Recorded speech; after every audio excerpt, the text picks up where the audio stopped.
আচ্ছা, এখানে কি সিনেমা চলে? হ্যাঁ, সিনেমা চলো, কিন্তু এখন চলছে না। এমনিতে সকালে দেখানো হয়, কিন্তু আজকে বিকেল। একটা কথা বলতে পারি আপনাকে? আপনি পর্দার বাইরে কি করছেন? কিসের পর্দা? আপনি অভয় দিলে বলতে পারি। বলে না। মানুষ নায়িকা দেখে পর্দার ভেতর, কিন্তু আমি দেখছি বাইরে। আমাকে আপনার নায়িকা মনে হচ্ছে? মজা করছেন না? বলছো কেন বাবু? আপনি অনেক সুন্দর, গোলাপের মতো সুন্দর। হাবি গোলাপের মতো। ভালো বলেছ। আপনি গোলাপ জল চেনেন? গোলাপের ঝরে যাওয়া পাপড়ি দিয়ে ভেজানো জল। আমি হচ্ছি সেটাই। আজ আসি।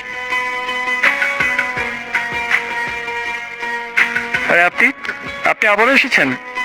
হ্যাঁ, এসে আপনাকে পাচ্ছিলাম না। কোথাও গিয়েছিলেন? আমি একটু বাইরে ছিলাম, বসেন না। আপনাকে তাহলে জোর করে ডেকে আনলাম। সরি। আর না, সরি কেন বলতেছেন? আমি পাশেই থাকি।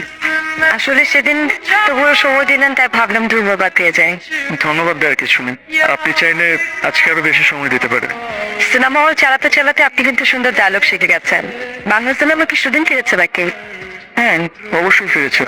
আর এখন তো বেশ ভালো ভালো সিনেমা হচ্ছে। বাহ, বাংলা সিনেমারও সেদিন ফিরলো, আমার ফিরলো না। আপনার পরিচয়টাই তো জানা হলো না। আমার ওই দিন বললাম না, আমার কোনো পরিচয় নেই। আমি পরিচয়হীন গোলাপ জল। সুভাষ সরানোর জন্যই আমার জন্ম, তাও আবার নিজের না, গোলাপে। আর গোলাপ আমি কোনোদিন হতেও পারবো না, কিংবা গোলাপ জন্মই আমার হয়। খুব কঠিন কথা বললেন। আমি জানি কঠিন। আমার নাম মীরা, এই শহরেই থাকি, ভাইয়ের বাসায় ছাত্র পড়াই। আপনি যাকে নায়িকা ভেবেছিলেন সে আসলে সামান্য শিক্ষিকা মাত্র।